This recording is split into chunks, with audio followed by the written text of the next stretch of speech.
Nous sommes au mois de mai. Les eaux du delta de l'Escaut se réchauffent. Les seiches reviennent en Zélande pour s'y reproduire.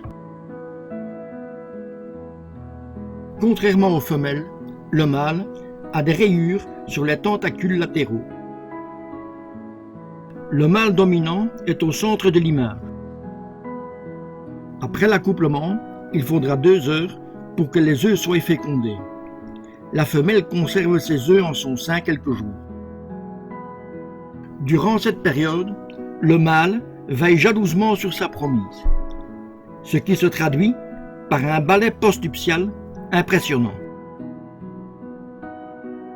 Il écarte impitoyablement les rivaux d'un coup de tentacule bien placé. Sous la protection du mâle, la femelle va pondre quelques 150 œufs qu'elle mettra un à un bien à l'abri. À cause de leur forme et de leur couleur noire, les œufs sont surnommés raisins des mers. Le mâle se place entre le prédateur éventuel et la femelle. Il prend une attitude d'intimidation. Sa peau prend un aspect granuleux et il redresse 2 tentacules. Cela le fait paraître plus agressif.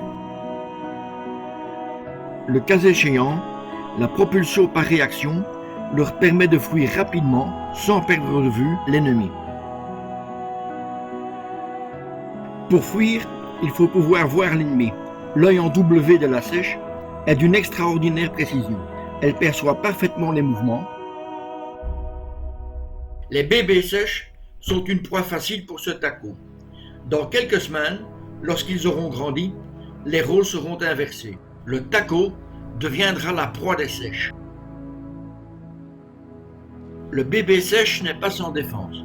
Dès sa naissance, il possède les caractéristiques de ses parents. Une très bonne vision, une faculté de mimétisme et de déplacement rapide. Quelques semaines après l'éclosion, les adolescents migrent vers la mer du Nord, où ils rencontrent un ennemi bien plus redoutable que le taco, l'Homo sapiens, avec ses turlutes et ses filets dormants.